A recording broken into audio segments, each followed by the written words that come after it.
Soyez les bienvenus. Je m'appelle James et je vais vous parler pendant 25 minutes à peu près. Et je vais vous présenter, si nous avons l'opportunité, de parler de neurodiversité. Après, il y aura la séance de questions-réponses. Je crois que je suis, comme vous savez, psychiatre. Je suis professeur à Londres. J'ai aussi une consultation privée. Je travaille en ce qui concerne le service de perte d'attention, hyperactivité, donc ADHD en anglais. J'ai une consultation privée aussi, où je m'occupe de beaucoup de personnes avec tout un éventail différent d'expressions de la maladie. 60% du travail que je fais, c'est voir des gens qui ont donc le système adulte, la maladie adulte, donc le trouble d'hyperactivité avec perte d'attention ou déficit d'attention chez des adultes. Et nous allons parler de ça. Je dois dire que pendant 15 ans, j'ai développé donc au Royaume-Uni un réseau très important. J'appartiens au comité exécutif de l'UCAN. C'est UK Adult ADHD Network. C'est le réseau sur le ADHD au Royaume-Uni, responsable pour les adultes de tout ceci. Nous formons des gens. Je suis directeur du programme de formation. Nous avons une équipe donc où il y a des experts sur ce domaine et je forme des gens. Il s'agit d'une formation pendant des années et pour évaluer donc et pouvoir diagnostiquer ce que c'est que ce trouble d'hyperactivité avec déficit d'attention, HDHD à partir de maintenant, Attention Deficit and Hyperactivity Disorder en anglais. Eh bien, ceci, ça fait 15 ans que je travaille dans le domaine de l'hypermobilité. Ceci a explosé en ce qui concerne l'importance. Les gens prennent ceci au sérieux. Avant, les gens pensaient que ça allait disparaître à 18 ans, et c'est pas vrai. Alors, c'est-à-dire, dans la plupart des cas, le syndrome ne disparaît pas à 18 ans quand la personne devient adulte, et ceci a été compris déjà, et ceci a été expérimenté et compris, et nous avons vu donc cette sensibilisation, et en ce qui concerne l'éducation, ceci a été pris au sérieux, est pris au sérieux, sera pris au sérieux. On a vu donc un changement important et cette reconnaissance, et bien sûr on ne va pas considérer qu'il s'agit de quelque chose de négatif. Je vois beaucoup de mes collègues, mais parfois ils se demandent pourquoi est-ce que je présentais ceci dans une conférence sur l'hypermobilité et le déficit d'attention, HDHD. Et je pense que dans ce cas, il faut voir le rapport avec ceci et le spectre SED et aussi HDS, ce qui est le spectre des troubles d'hypermobilité en même temps. On va voir qu'il y a beaucoup d'éléments en rapport avec l'hypermobilité. Mais comment puis-je mettre en rapport ceci? Quand j'étais jeune et que je voyais donc les gens avec ce syndrome, il y avait une proportion des gens qui avaient des problèmes d'hypermobilité. Après avoir lu, étudié, appris, j'ai constaté que, à part la partie articulaire, il y avait toute une gamme d'autres problèmes qui nous intéressaient, et beaucoup. Et voilà pourquoi j'ai étudié et j'ai essayé d'étudier ça chez mes sujets, chez mes patients. Et c'était le moment où ceci avait changé. Le syndrome LR dans l'os avait changé au cours des années. Voilà. Alors, quelque chose sur moi, comme je vous ai dit, ceci est reconnu et on voit une association. Donc, c'est important parce que ce syndrome est un désordre, est un trouble neurodéveloppemental. Voilà les conflits d'intérêts. Je vous ai parlé de la formation. Je suis directeur donc de ce type et j'ai une clinique à Londres. On va commencer maintenant. Eh bien, je veux vous dire qu'on va parler de l'introduction, l'histoire de ce trouble d'hyperactivité avec perte d'attention ou déficit d'attention. Je vais parler de ça. Je vais vous dire donc que c'est un défi. Et avec un peu de patience, je pense que vous allez voir ceci avec beaucoup plus de détails. Je vais présenter ceci grosso modo. On va parler donc de ce ADHD, donc ce trouble d'hyperactivité avec déficit d'attention. On va voir ce qui se passe au niveau du cerveau. On va voir comment établir un diagnostic de ce trouble d'hyperactivité avec déficit d'attention. On va voir les comorbidités, c'est-à-dire comorbidity en anglais. C'est les comorbidités, c'est ce qui se passe en même temps, les maladies concomitantes. Et je dois dire que 60% des cas présentent des éléments concomitants, des maladies en même temps. Ce n'était pas compris auparavant. Et je vais parler de ce qui est la comorbidité somatique. Ce n'était pas compris. Ce qui peut arriver avec et concernant la santé physique, non seulement psychique, mais physique en même temps. Et je vais vous parler aussi de mon expérience, ce que ça représente de travailler avec cette population, comme on dit. Et je vais parler donc du CED. Je veux parler de syndrome des spectres d'hyperactivité et ADHD. Eh bien, il s'agit d'un trouble neurodéveloppemental, un problème qui a lieu pendant le développement, et ceci a trait à bien de sujets et des aspects. Et il y a des gens qui partagent ce concept, mais ADHD, c'est quelque chose que vous ne pouvez pas dire c'est noir sur blanc, vous l'avez ou vous ne l'avez pas. C'est simplement un point de départ, c'est un cut-off. Quand ça concerne et il y a des problèmes, c'est ce qui arrive avec une personne hypertendue. Tout le monde a des valeurs différentes et si vous considérez qu'il y a un point où vous avez un cut-off point, c'est un seuil à partir duquel ceci crée des problèmes. La personne est hyperactive, la personne ne va pas pouvoir contrôler ses sentiments, ses mouvements dans le temps, et c'est la fréquence et l'intensité qui comptent. Et le degré où ceci va vous provoquer des problèmes dans la vie quotidienne. Alors ce seuil, ce cut-off, quand vous dépassez le seuil, eh bien ceci, bien sûr, vous dérange et c'est pathologique. Bien sûr, avant, ceci était considéré comme quelque chose qui n'arrivait qu'en bas âge, que chez les enfants. Je vais vous dire que ce n'est pas le cas. Et bien sûr, il y a trois symptômes, trois groupes de symptômes. Je dois dire que c'est le manque d'attention, inattention, l'hyperactivité, l'impulsivité, et bien sûr, quelque chose qui est très à l'humeur, l'état d'âme. Et il y a donc de l'instabilité, un dérèglement des émotions. ADHD, c'est un problème de la fonction du cerveau au niveau de régler, de contenir, de contrôler les émotions. Et donc, il y a donc un dérèglement du point de vue du contrôle des émotions. Et aussi, on sait très bien qu'il y a beaucoup de comorbidités associées et il est très clair qu'il y a une réponse au traitement et des médicaments fonctionnent bien dans ce trouble beaucoup mieux que dans d'autres problèmes psychiatriques. Et je dois dire que ce n'est rien de nouveau. Cette diapo va suggérer, alors que la chose s'est avérée une réalité pendant 2 siècles, pour vous donner quelques idées, je dois dire que la première fois que ceci a été décrit, le syndrome ADHD, qui ne s'appelait pas ADHD à l'époque, mais ceci a été décrit par un médecin qui c'était Hoffman. Vous connaissez les contes de Hoffman.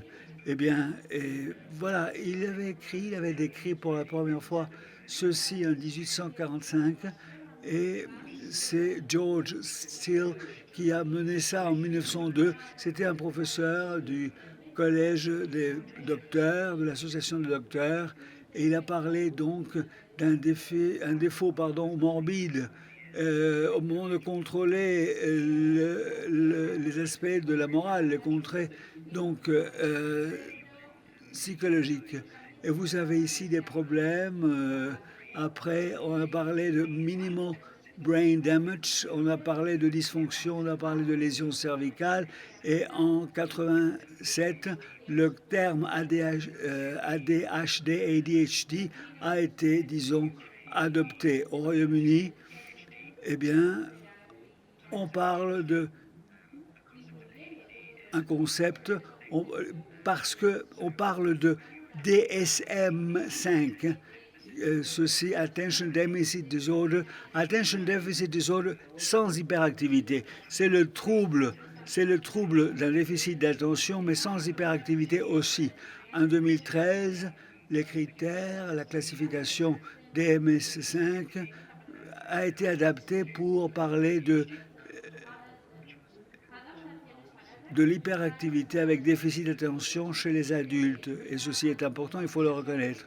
Hippocrate, vous avez déjà, il y a 2500 années, parlé de ça. Il avait parlé donc des sujets qui avaient une réponse accélérée, mais il ne pouvait pas concentrer l'attention parce qu'il passait, l'âme passait rapidement à la suivante impression.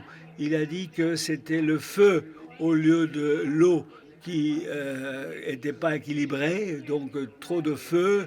Et bien sûr, il avait proposé de boire beaucoup d'eau. L'hydratation est très importante, les activités physiques et de manger beaucoup de poissons au lieu de viande rouge. Et vous avez ici, Hein Hoffmann a présenté ceci, Fidgety Philip. Philippe l'Inquiet, vous pouvez lire l'histoire de Hoffmann, Heinrich Hoffmann, et vous voyez comment il ne pouvait pas s'asseoir sur la chaise, il se balançait, puis il est tombé, puis il a tiré la nappe, et voilà ce qui s'est passé. Vous avez aussi l'histoire de Johnny qui regardait vers le haut, look in the air, et puis manque d'attention, il regardait toujours, il y avait un manque de concentration, et puis voilà, il est tombé parce qu'il n'a pas vu qu'il y avait de l'eau. Alors, la prévalence de ce déficit d'attention et hyperactivité chez des adultes, 15%, n'est-ce pas, gardent ce diagnostic complet à 25 ans d'âge. On va parler de ça plus tard. 50% continuent à avoir des symptômes à 25 ans. Ça veut dire que 2/3 des enfants, quand ils sont adultes, vont continuer avec des symptômes. Et plus récemment, nous avons des données qui vont suggérer qu'il y a une sous-estimation, et ceci dépend du type de ADHD, vraiment de troubles d'hypertension avec déficit d'attention. Et ceci va de 2,5 à 4,3% des adultes, et je crois que c'est plutôt 2,5 d'après mon point de vue. Vous voyez l'impact au niveau du développement dans le cas de ce trouble d'hyperactivité avec déficit d'attention. Il y a plusieurs façons de le voir. On le voit d'une façon préscolaire, l'âge à l'école, l'adolescence, et plus tard quand ils vont à l'université. Mais ceci est considéré comme des problèmes, des pathologies hétérogènes. Il y a toute une gamme de cas, de cas réels, pour vous donner une idée de la diversité de la présentation des manifestations chez les gens. ADHD n'a rien à voir avec l'intelligence. Ceci n'a pas trait à l'intelligence. Les gens peuvent répondre différemment et ça dépend du degré d'intelligence de chacun. Les gens plus intelligents, plus rusés aussi, qui fonctionnent très bien, n'est-ce pas, avec cette pathologie, peuvent très bien s'y habituer et tirer profit de ceci. Et bien sûr, ils ont un grand succès. Et bien sûr, c'est des gens qui prennent ceci comme un atout, comme quelque chose de positif. Nous avons toute une variété des études, des bases de données, des pays qui ramassent de l'information, c'est-à-dire vous avez des références, des associations, et nous pouvons voir ici que le risque de tous ces problèmes, vous les avez ici, c'est a augmenté énormément en ce qui concerne l'ADHD, et vous avez... C'est pas un problème, c'est normal. D'après les registres nationaux, ça peut varier. Alors, vous avez ici les gens qui vont en prison, les gens qui ne respectent pas la loi, les gens qui ont un caractère violent, la dépression, etc. Alors, que se passe-t-il au niveau du cerveau, l'anatomie donc de ce trouble d'hyperactivité avec déficit d'attention? Quelles sont les parties? Et nous devons dire qu'il y a le cortex frontal, il y a la partie sous-corticale aussi, c'est-à-dire, et il faut parler des ganglions de base. Et nous avons ici la façon de comprendre ce syndrome. Le plus important, c'est parler du cortex préfrontal et frontal, comment essentiellement il y a un degré où ils sont concernés. Et après, le rôle, c'est de régler ceci et de fonctionner et de, en général, créer une inhibition quand il y a donc simplement contrôlé. Vous avez le cortex frontal, vous avez le cortex singulier intérieur, et c'est important. Alors, les mécanismes du cerveau au niveau de ce trouble, au niveau du cerveau, sont différents. Le modèle est différent. Et vous avez quelques éléments ici. Le système eh bien, de reward, récompense. Et vous avez l'abus des substances aussi. Et ceci est important parce que j'en ai parlé aussi. Alors, en ce qui concerne donc le DSM-5, les critères de cette classification, nous avons les critères ici, le critère A, si vous avez 5 ou plus de 5 symptômes. Vous avez donc de manque d'attention ou bien de l'impulsivité et l'hyperactivité. Ceci est présent dans plusieurs entourages jusqu'à 12 ans. Vous avez ici les spécificités des symptômes pour pouvoir faire un diagnostic de ce ADHD. Donc, vous avez donc le DSM-5, vous avez l'inattention, l'hyperactivité, etc. Vous avez ici, ceci peut être le type combiné, le type où il y a donc la partie hyperactive, impulsive, d'accord, plus important, mais je vais vous parler des problèmes qui ont trait à l'inattention, les problèmes communs qui ont trait au manque d'attention, inattention-related problems. Vous avez ici des problèmes de désorganisation, manque d'efficacité. Vous avez donc les gens qui s'entêtent à des choses. Il y a ce cerveau errant, pour ainsi dire, et c'est caractéristique. Aussi, en ce qui concerne l'hyperactivité, il y a beaucoup de problèmes. En ce qui concerne l'incapacité de se relaxer, il ne peut pas arrêter, ils vont continuer tout le temps. L'impulsivité, donc dans ce cas, pas toujours, mais vous avez des gens qui sont totalement... alors c'est un peu un comportement problématique, c'est des gens qui sont désinhibés, qui se sentent totalement libres. Et on parle ici d'hypermobilité et comorbidité. On parle donc de ce trouble d'hyperactivité avec déficit d'attention et les comorbidités. Il y a beaucoup d'éléments. Vous pouvez avoir des comorbidités qui ont trait à l'impulsivité, par exemple l'obésité aussi, l'abus de substances, le jeu, et aussi vous avez d'autres éléments ici qui ont trait à tout ça. Vous voyez l'anxiété, l'insomnie, des discapacités d'apprentissage, l'autisme, etc. Mais nous devons dire que tout ceci a trait à pas traiter le trouble d'hyperactivité et perte d'attention. Je crois qu'il y a un petit problème de son. Eh bien, nous avons ici des troubles et les risques d'avoir d'autres troubles concomitants. Ceci vient des États-Unis et vous avez beaucoup d'anxiété, beaucoup d'abus des substances. Et ceci est intéressant parce que c'est la colère. C'est intéressant parce que ces gens ont trait à de niveaux de colère. Et parfois, vous voyez, ceci, les émotions ne sont pas contrôlées. Et vous voyez ici que pendant ceux qui se sentent vraiment hors contrôle, qui ont la colère, c'est ceux qui ont le trouble d'hyperactivité et perte d'attention. Comorbidité somatique, alors vous avez ici des liens avec l'hypermobilité. Il y a plusieurs situations, plusieurs pathologies qui peuvent mener aux mêmes symptômes. Alors vous avez des problèmes, par exemple, quelqu'un peut avoir donc d'hyperactivité ou manque d'attention dû à d'autres raisons. Donc c'est compliqué parce qu'ils peuvent partager du point de vue étiologique les facteurs de risque, la cause peut être partagée. Il est important de savoir que ce trouble d'hyperactivité et perte d'attention, c'est compliqué à gérer. Par exemple, les gens peuvent avoir un manque d'attention et ne pas contrôler leur santé physique très bien. Alors, évidemment, ils ne reçoivent pas un traitement adapté. Vous avez des associations en ce qui concerne les troubles. Vous avez en ce qui concerne ici le ADHD et des problèmes, donc des hormones. Ceci vient du manuel américain, n'est-ce pas, DSM. Alors, c'est pas partout, c'est américain, mais ceci représente des facteurs où on commence à comprendre la lumière à la fin du tunnel. Et vous avez ici, on sait très bien que dans le EDS, dans le SED, dans le syndrome et le spectre d'hyperactivité, ceci a trait aussi à ce problème de l'hyperactivité avec déficit d'attention. Plus récemment, on se dit que la dysfonction psychologique se trouve fréquemment dans ce type de SED. Spécialement aussi, ils ont trait à ces ADHD, une part de prévalence très élevée chez ce groupe SED. Et je dois dire, la première fois que j'ai vu ça, ça m'a un peu choqué et ça m'a passionné vraiment pour comprendre ceci, n'est-ce pas? Je me suis plongé dans les lectures et l'étude.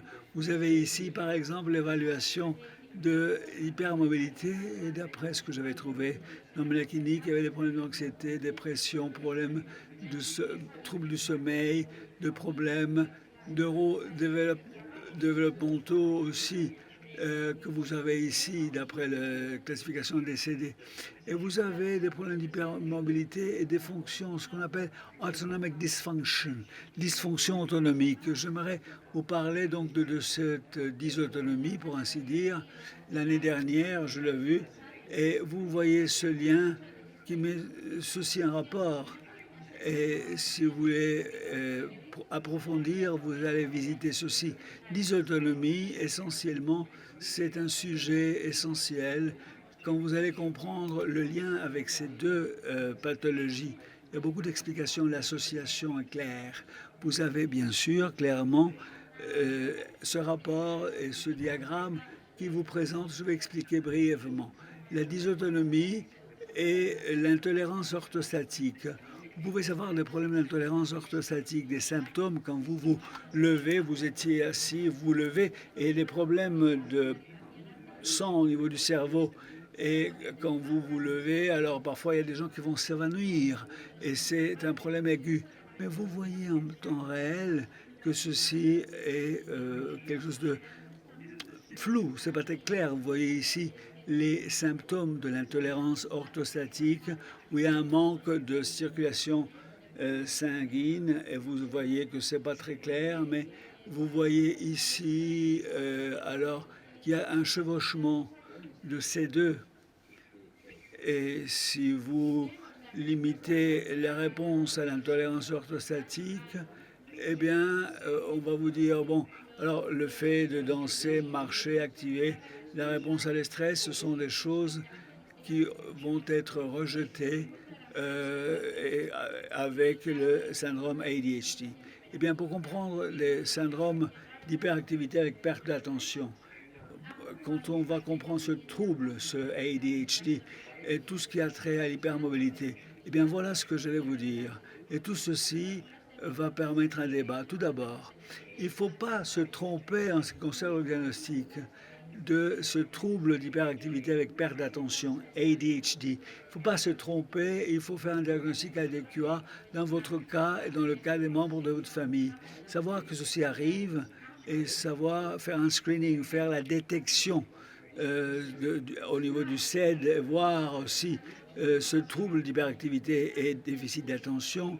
Il faut le voir dans le cas CED et dans le cas HSD.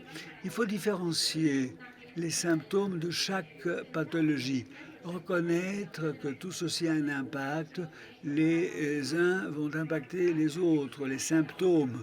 Il faut reconnaître que des symptômes de cet ADHD peut être problématique parce qu'il y a des risques de, disons, se faire mal, de se faire des blessures dues à cette impulsivité. Il faut voir aussi le manque d'organisation, le fait de ne pas pouvoir gérer le temps, s'organiser. Et il faut voir que dans le CED, il faut optimiser la gestion. Et parfois, il faut l'aide des physiothérapeutes, des docteurs. Vous devez prendre des médicaments systématiquement. Et si vous avez tout ceci, eh bien, il faut voir qu'il se peut qu'il y ait des problèmes d'adhérence, de compliance, comme on dit en anglais. Il y a un engagement qui ne soit pas bon parfois. Ceci, il faut le voir. Alors, il y a beaucoup de théories Pourquoi alors ceci? Il faut voir que la douleur et l'énergie qui serait utilisée pour l'attention est utilisée pour faire face au SED. Et voilà la douleur. La douleur doit être bien traitée. Et finalement, il faut se centrer sur l'intolérance orthostatique. C'est un domaine que l'on peut traiter avec de l'efficacité dans beaucoup de cas, mais vous utilisez par exemple des bas de compression, et ça c'est important, vous devez vous hydrater, alors c'est important ceci, il faut utiliser donc des bas à compression de bonne qualité, ceci aide énormément. Quand vous prenez l'avion, vous l'utilisez pour éviter le problème. Eh bien essentiellement aussi au niveau de la circulation et pour éviter l'intolérance orthostatique et libérer les symptômes, vous devez boire beaucoup d'eau. Et ceci, bien sûr, supposons, et du sel, si vous pouvez tolérer ceci, si vous n'êtes pas hypertendu. Alors, vous devez, quand vous sentez des problèmes, vous devez simplement travailler au niveau des extrémités inférieures et faire une sorte de pompage pour que par exemple, ceci permet de stimuler et c'est parfois vous augmentez un petit peu la tension des gens légèrement hypertendus. Parfois, ils sont hypotendus, ces gens. Et ceci empire le problème de l'intolérance orthostatique. Et il faut prendre avec beaucoup d'attention que vous devez comprendre qu'il y a des problèmes d'hypersensibilité aux médicaments et en particulier aux produits psychotropiques. Et les gens sont parfois très sensibles. Alors vous commencez doucement, allez doucement et faites très attention. Quand vous prenez les médicaments, n'oubliez pas que vous pouvez créer de l'hypotension, réduire la tension. Et attention, vous prenez ceci take it with a pinch of salt. Vous prenez ceci doucement, tranquillement, parce qu'il y a beaucoup de zones grises. Eh bien, je dois dire que voilà, simplement, je dois terminer ici, où il dit, simplement, il faut célébrer ces merveilles, parler de ce qui est merveilleux, dire ce qui est positif. Think positive. Vous pensez aux choses positives. Vous devez parler aux éléments positifs associés à cette population. Beaucoup de gens voient l'association de l'hyperactivité aux gens qui sont vraiment très intelligents et géniaux, des gens qui sont fantastiques et qui peuvent tirer profit de ça. Alors, et voir ceci dans cette population ADHD et voir ceci aussi dans la population SED qui a beaucoup de flexibilité. Alors, vous prenez les points forts des caractéristiques et vous prenez ceci d'une façon positive. Je vais le laisser ici, je crois que nous n'avons pas beaucoup de temps. Pour continuer, j'ai essayé de condenser l'information sur 25 minutes. Un grand plaisir de vous parler et nous allons maintenant commencer la question-réponse, la séance de questions-réponses. Merci beaucoup.